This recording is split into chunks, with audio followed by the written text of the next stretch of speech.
2024 में विभिन्न राजनीतिक दलों का चुनावी शंखनाद। अब की बार किसकी बनेगी सरकार, 2024 में कौन आगे। जी हां, पूरे देश में विभिन्न राजनीतिक पार्टियों व उम्मीदवारों के बीच जबरदस्त चुनावी संग्राम सक्रिय हो रहा है और आरोप प्रत्यारोप के साथ चुनावी दंगल जारी है। ऐसे में लोकसभा चुनाव की सरगर्मी देश में जोरों पर है। अलग अलग राजनीतिक दलों के नेताओं के दौरे और चुनावी सभाओं का शोर हर तरफ सुनाई दे रहा है। इस बार के लोकसभा चुनाव को लेकर सभी राजनीतिक पार्टियां अपनी अपनी ताकतें दिखा रही हैं। अब लोकसभा चुनाव के महासमर में विभिन्न राजनीतिक दलों के सियासत का पारा पूरी तरह से ऊपर पहुंच चुका है। अब लगातार ध्रुवीकरण की राजनीति हो रही है। आज हमें राजस्थान की एक महत्वपूर्ण चर्चित सीट चित्तौड़गढ़ लोकसभा सीट पर विस्तार से चर्चा करेंगे और इस लोकसभा सीट का क्षेत्रीय चुनावी सर्वे आपके सामने पेश किया जा रहा है। इस क्षेत्रीय चुनावी सर्वे के माध्यम से आज हमें इस लोकसभा सीट का सटीक विश्लेषण लेकर आए हैं कि यहाँ की राजनीति में क्या चुनावी हलचल चल रही है, वहीं किस पार्टी की लहरें छा रही है। इस लोकसभा क्षेत्र पर दूसरे चुनावी चरण में 26 अप्रैल को मतदान हो चुके हैं। अब इस लोकसभा सीट पर मतदान के बाद चुनावी स्थिति कैसी है, वहीं कौन सा पार्टी उम्मीदवार मजबूत है और जीत के करीब है, वहीं किसके पक्ष में जीत का माहौल बन रहा है, वहीं किसका पलड़ा भारी है।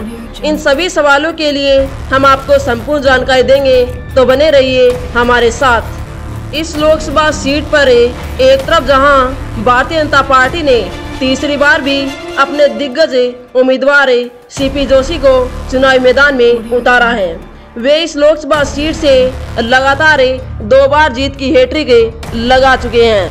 वहीं भाजपा ने यहां से पार्टी के राजस्थान प्रदेश अध्यक्ष सीपी जोशी को फिर से टिकट दिया है, जो पिछले 2 चुनावों से लगातार जीत रहे हैं। वहीं दूसरी तरफ ही कांग्रेस पार्टी ने इनकी टक्कर में ही अपने पूर्व मंत्री और 1998 में चित्तौड़गढ़ लोकसभा सीट से सांसद रह चुके अपने दिग्गज नेता उदयलाल आंजना को चुनावी रण में उतारा है और कांग्रेस ने सीपी जोशी के सामने उदयलाल आंजना को प्रत्याशी बनाया है। इस लोकसभा क्षेत्र में इस बार 18 पार्टी प्रत्याशी चुनावी मैदान में हैं, लेकिन यहां पर मुख्य 2 पार्टियों बीजेपी व कांग्रेस में सीधा चुनावी मुकाबला हो रहा है। अब इस चित्तौड़गढ़ लोकसभा सीट पर इस बार का चुनाव बेहद खास होने वाला है, क्योंकि यहां मुख्य 2 पार्टियों के कद्दावर नेताओं का आमना सामना हो रहा है और सभी की नजर कांग्रेस और बीजेपी पर टिकी हुई है। अब यहां से भाजपा प्रत्याशी सीपी जोशी का सीधा चुनावी मुकाबला कांग्रेस प्रत्याशी उदयलाल आंजना से है।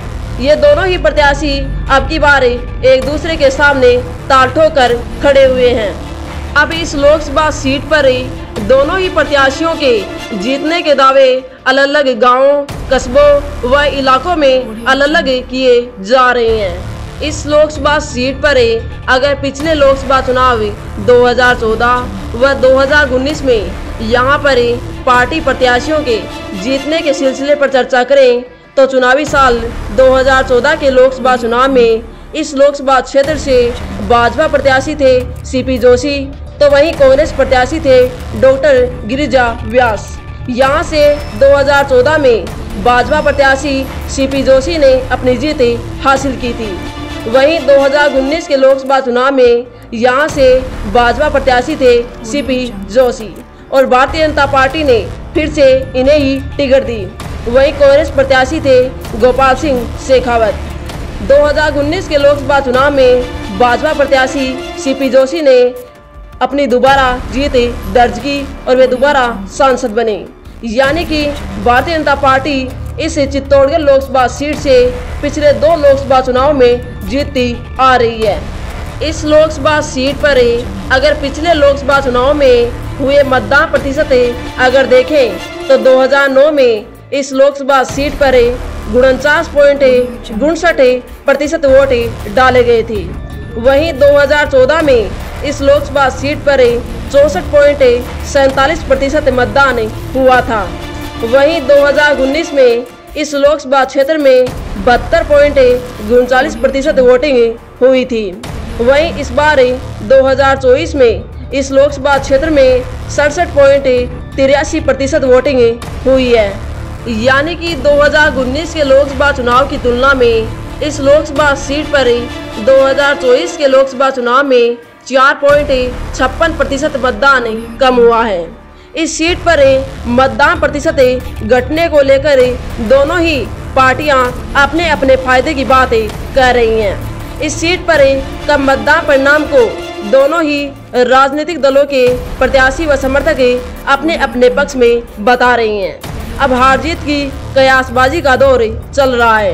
एक तरफ जहां कांग्रेस पार्टी के समर्थक व प्रत्याशी ये कह रहे हैं कि जब भी मतदान का प्रतिशत कम रहा है तो कांग्रेस पार्टी को जीत मिली है, तो वहीं दूसरी तरफ ही भारतीय जनता पार्टी के समर्थक व प्रत्याशी ये दावा कर रहे हैं कि इस बार राजस्थान व केंद्र सरकार का विरोध नहीं हुआ है, इस कारण मतदान प्रतिशत कम रहा है और भारतीय जनता पार्टी इस लोकसभा क्षेत्र से हर हाल में जीतेगी। इस लोकसभा क्षेत्र के अंतर्गत कुल 8 विधानसभा क्षेत्र आते हैं। अगर इन 8 विधानसभा क्षेत्रों में भी मतदान प्रतिशत अगर देखें तो 2024 के लोकसभा चुनाव में चित्तौड़गढ़ विधानसभा क्षेत्र में 65.45% मतदान हुआ है।